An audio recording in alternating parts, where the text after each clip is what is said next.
Video में आगे बढ़ने से पहले अगर आपको सॉल्व असाइनमेंट चाहिए, हैंड रिटन असाइनमेंट चाहिए या फिर ऑनलाइन असाइनमेंट सबमिट करने के लिए हैंड रिटन असाइनमेंट का सॉफ्ट कॉपी चाहिए, तो इन तीनों ही कंडीशन में आप लोग एएच हेल्पलाइन टीम के व्हाट्सएप नंबर 8100323239 पे कांटेक्ट करके अपना ऑर्डर प्लेस कर सकते हैं। Hello everyone, welcome to my YouTube channel AH helpline. कैसे हैं आप लोग? इस वीडियो में हम लोग कुछ इंपॉर्टेंट इंस्ट्रक्शन के बारे में बात करेंगे जो इग्नू की तरफ से दिसंबर 2024 से टर्म एग्जाम के रिलेटेड रिलीज किया गया है। एंड ये सभी इन्फॉर्मेशन के बारे में वो सभी स्टूडेंट को जानना बहुत ज़रूरी है जो इग्नू में पहली बार एग्जाम देने जा रहे हैं, क्योंकि जब भी आप किसी भी यूनिवर्सिटी में पहली बार एग्जाम देने जाते हैं तो बहुत सारी इन्फॉर्मेशन आप लोग को पता नहीं रहता है कि किस तरीके से एग्जाम होते हैं एंड एग्जाम के रिलेटेड क्या क्या इंस्ट्रक्शन है।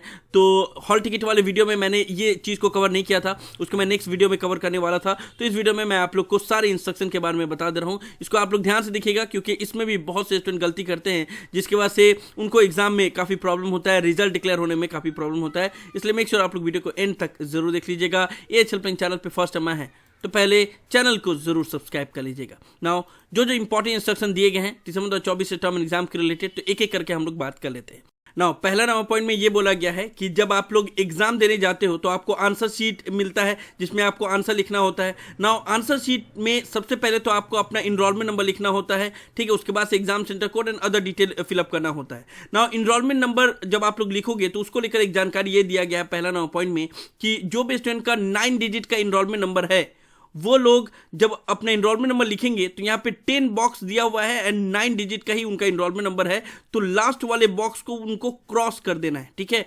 पहले वाले बॉक्स से ही उनको इनरोलमेंट नंबर लिखना स्टार्ट करना है। जैसे किसी का 196 है तो पहले में 1 फिर 9 फिर 6 इस तरीके से करना है एंड लास्ट वाले बॉक्स को ऐसे क्रॉस कर देना है, ठीक है। लास्ट वाले बॉक्स में 0 नहीं ऐड करना है या फिर उसमें उसको ब्लैंक नहीं छोड़ना है, उसमें ऐसे क्रॉस कर देना है। वही चीज़ को यहाँ पे बोला गया है, ठीक है ना। जो भी स्टूडेंट का 10 डिजिट का इनरोलमेंट नंबर है उसका कोई इशू नहीं है, पहले बॉक्स से लिखना स्टार्ट करो और 10 डिजिट में अपना इनरोलमेंट नंबर लिख दो। लेकिन अगर 9 डिजिट का इनरोलमेंट नंबर है तो पहले बॉक्स से स्टार्ट करना है एंड लास्ट बॉक्स को ऐसे क्रॉस कर देना है, ठीक है ना। दूसरा पॉइंट में आप लोग को बताया गया है कि इग्नू एग्जाम में कोई भी सप्लीमेंट्री सीट आप लोग को नहीं दिया जाएगा, यानी कि एक्स्ट्रा सीट नहीं दिया जाएगा। जो आप लोग को ये आंसर सीट दिया जाता है इसी में ही आपको लिखना पड़ेगा, एक्स्ट्रा पेजेस आपको नहीं दिया जाएगा। दिसंबर 2019 के बाद से इग्नू ने एक्स्ट्रा सीट देना बंद कर दिया क्योंकि बहुत सारे स्टूडेंट अननेसेसरी चीज लिख के जस्ट पेजेस भरने की कोशिश करते हैं, तो उस चीज को बंद कर दिया गया। एंड इतना याद रखिएगा कि ऐसा नहीं है कि बहुत कम पेजेस है उसमें कैसे आप लोग आंसर लिखोगे। जो आंसर शीट में जितने पेजेस दिए हुए रहते हैं वो सफिशिएंट रहते हैं आपको एग्जाम में पूरा आंसर लिखने के लिए, ठीक है ना। तो इस चीज़ का याद रखिएगा कि एक्स्ट्रा बढ़ा चढ़ा के लिखोगे तो फिर अगर आंसर आपके लिखने बच जाएंगे तो फिर आप ही का मुश्किल आप ही के लिए मुश्किल होगा, क्योंकि पेजेस नहीं रहेंगे और आपको आंसर आते रहेंगे तब भी आप नहीं लिख पाओगे, क्योंकि एक्स्ट्रा सप्लीमेंट्री सीट इग्नू में नहीं दिया जाता है ना। तीसरा पॉइंट में आपको बोला गया है कि आप अपना अटेंडेंस सीट के पास में अपना साइन करें, क्योंकि काफी स्टूडेंट दूसरी जगह पे साइन कर देते हैं दूसरे स्टूडेंट के अटेंडेंस के सामने, ठीक है ना। उसके बाद से आपको एक इंपॉर्टेंट जानकारी ये दिया गया है कि जब भी आप लोग अपना आंसर शीट को सबमिट करते हो तो आप लोग एक चीज़ का ध्यान रखना, चेक कर लेना कि आंसर शीट पे इन्विजिलेटर का साइन है या नहीं, आपका साइन है या नहीं, और जहां पे आप एग्जाम देने जा रहे हो उस सेंटर का स्टैंप लगा हुआ है या नहीं। क्योंकि पिछले सेशन में 3 स्टूडेंट के साथ ऐसा हुआ था कि उनका पेपर ही चेक नहीं हुआ था, बाद में क्वेरीज करने के बाद पता चला कि उनके आंसर शीट पे इन्विजिलेटर का साइन ही नहीं है, जिसकी वजह से उनका पेपर ही चेक नहीं हुआ है। तो इस चीज़ का आप लोग ध्यान रखिएगा। काफ़ी स्टूडेंट या तो इन्विजिलेटर का गलती होता है या फिर वो लोग चेक नहीं कर रहे होते या कोई भी कारणवश सिग्नेचर नहीं रहता है तो काफ़ी मुश्किल हो जाता है, ठीक है। पेपर चेक ही नहीं होता है, तो इस चीज़ का आप लोग ध्यान रखिएगा। वही बोला गया कि सबमिट करने से पहले ये चीज़ देख लेने के लिए, ओके ना। उसके बाद से आप लोगों को बोला गया कि इग्नू एग्जाम देने के लिए आपके पास इग्नू आइडेंटिटी कार्ड होना जरूरी है, यानी कि इग्नू का आई कार्ड ले जाना कंपलसरी है। विदाउट आई कार्ड के आप एग्जाम नहीं दे सकते। हालांकि हॉल टिकट में ये चीज बोला जाता है कि अगर आपके पास इग्नू का आई कार्ड नहीं है तो कोई भी गवर्नमेंट आईडी प्रूफ यानी कि Aadhaar card, PAN card, voter ID card लेके जा सकते हैं, लेकिन most of the study centre पे, एग्जाम सेंटर पे उसको एक्सेप्ट नहीं किया जाता है। बोला जाता है कि आपको इग्नू का आई कार्ड ही लेके जाना होगा, इसलिए इग्नू का आई कार्ड जरूर लेके जाना। अगर आपके पास नहीं है तो डाउनलोड कर लो या फिर आप रीजनल सेंटर जाके duplicate IGNOU I card issue करवा लो। कैसे डाउनलोड करना है ऑनलाइन, उसके ऊपर मैंने ऑलरेडी वीडियो बनाया हुआ है, आप लोग चाहें तो सभी वीडियो को देख सकते हैं। डिस्क्रिप्शन में और कार्ड में वीडियो का लिंक दिया हुआ है। लेकिन इग्नू का I card he first priority में रखना कि वो लेके जाना।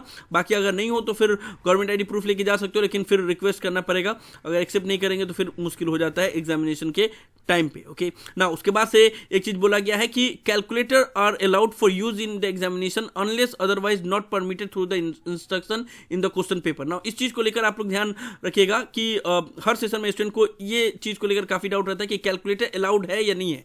ठीक है, तो यहाँ पे तो बोला गया है कि calculator allowed for use in the examination unless otherwise not permitted through instruction in the question paper. तो ये पॉइंट को समझ में आता नहीं है बहुत सारे स्टूडेंट को, तो मैं आप लोग को क्लियरली बता देना चाहूंगा। देखो होता यह है कि जैसे मान लो आपका जो भी एग्जाम है, तो जब एग्जाम दोगे आप, तो क्वेश्चन पेपर जब मिलेगा ना, तो अगर क्वेश्चन पेपर में ही मेंशन है कि कैलकुलेटर अलाउड नहीं है तब आप यूज नहीं कर सकते। अगर कुछ भी मेंशन नहीं है तो आप यूज कर सकते हो।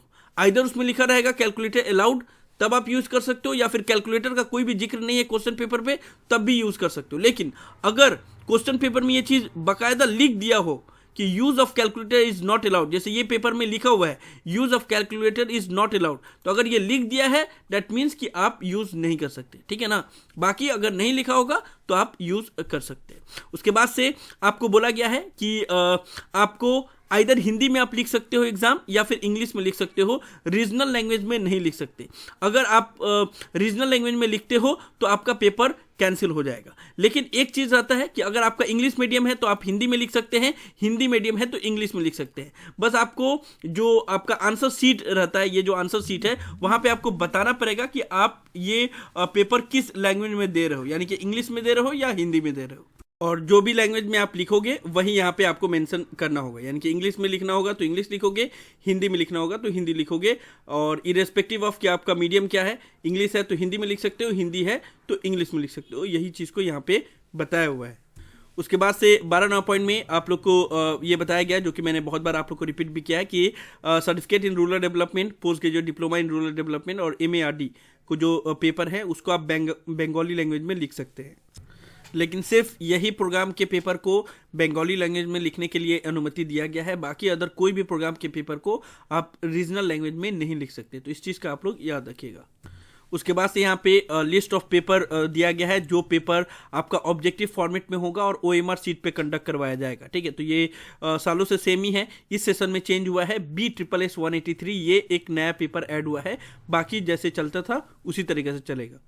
यानी कि PCO 01, BSHF 101, FST 01, BLI 011, 012, 013, 014, BEVAE 181। यहाँ पे थोड़ा स्पेलिंग गलत हो गया, BAVAE हो गया है, BEVAE होता है। ठीक है, तो ये पेपर और BSSS 183, सो ये सभी पेपर ऑब्जेक्टिव फॉर्मेट में कंडक्ट करवाया जाएगा।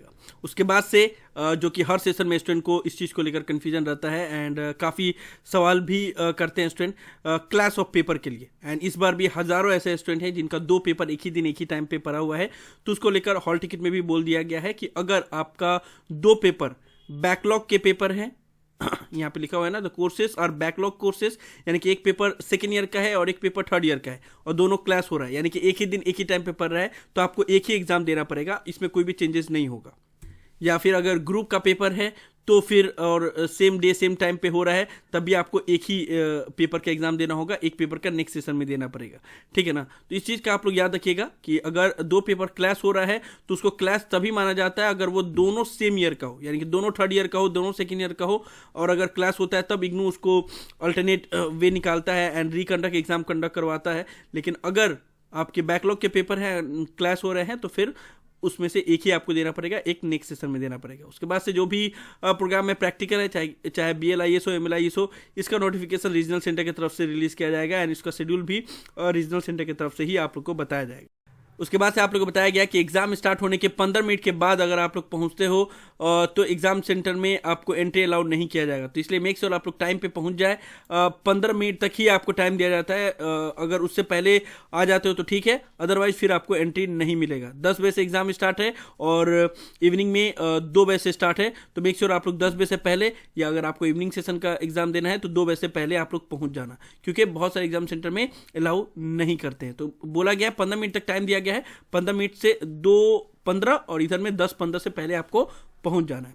उसके बाद से आप लोग को बोला गया है कि कम से कम 1 घंटा आपको एग्जाम हॉल में रहना पड़ेगा, उसके बाद से ही आप पेपर सबमिट कर सकते हो। ठीक है, तो 1 घंटा से पहले आप पेपर अपना सबमिट नहीं कर सकते। अगर आपका हो भी गया हो या फिर आपको एग्जाम देने का मन नहीं हो तो भी आपको 1 घंटा रहना पड़ेगा, उसके बाद से ही आप लोग अपना एग्जाम जो आंसर सीट है वो सबमिट कर सकते हो। उसके बाद से यहाँ पे आपको रीजन बताया गया कि आपका हॉल टिकट किस सूरत में वैलिड है, तो उसको पढ़ने से कोई इशू नहीं है। अगर आपका हॉल टिकट इशू हो गया दैट मीन्स कि वो हॉल टिकट वैलिड है। ठीक है ना, उसके बाद से आपको बताया गया है, ये बहुत सारे स्टूडेंट करते हैं कि आंसर सीट लेके चले जाते हैं, तो ये बोल दिया गया कि अगर आपने आंसर सीट एग्जाम हॉल से लेके चले गए तो फिर आपके ऊपर यूएफएम केस लगा जाएगा और आपको पुलिस में भी दिया जा सकता है। हालांकि रेयर केस में कुछ कुछ स्टूडेंट रहते हैं वही करते हैं, सब कोई नहीं करता है। ओके नाउ 22 नंबर पॉइंट में इंपॉर्टेंट चीज़ ये बताया गया है कि जो भी स्टूडेंट दिसंबर 2024 से टर्म एग्जाम के लिए असाइनमेंट सबमिट कर रहे हैं या प्रैक्टिकल दे रहे हैं, तो उनका जो मार्क्स है, चाहे असाइनमेंट का हो, प्रैक्टिकल का हो या प्रोजेक्ट का हो, वो दिसंबर 2024 का जब रिजल्ट डिक्लेयर होगा तो उसके साथ साथ में अपडेट किया जाएगा।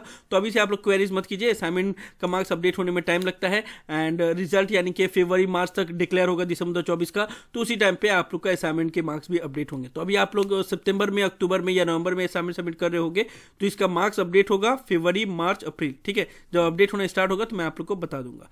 23 नंबर पॉइंट में आप लोग को बताया गया है कि जो भी स्टूडेंट का ये 2 पेपर है, MSL 007 और MSL 013, ठीक है ना, तो ये दोनों पेपर के स्टूडेंट को बाइलिंगुअल डिक्शनरी लेके जाने का अनुमति दिया जाएगा।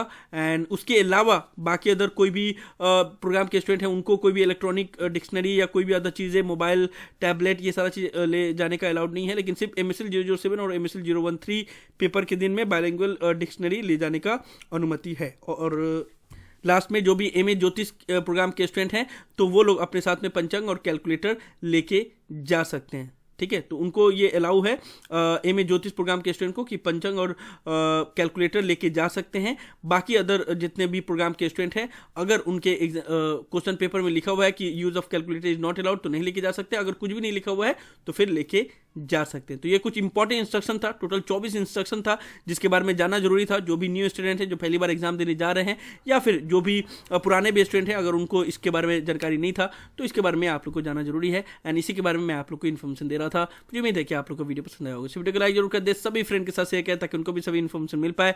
किसी भी तरह के डाउट के लिए आप लोग नीचे कमेंट बॉक्स में लिख सकते हैं या मुझे डायरेक्टली कॉल करके भी अपना डाउट क्लियर कर सकते हैं। और अगर आप AH हेल्पलाइन चैनल पर फर्स्ट टाइम आए तो मेक श्योर आप लोग पहली फुर्सत में चैनल को जरूर सब्सक्राइब कर ले। So thank you so much for watching this video.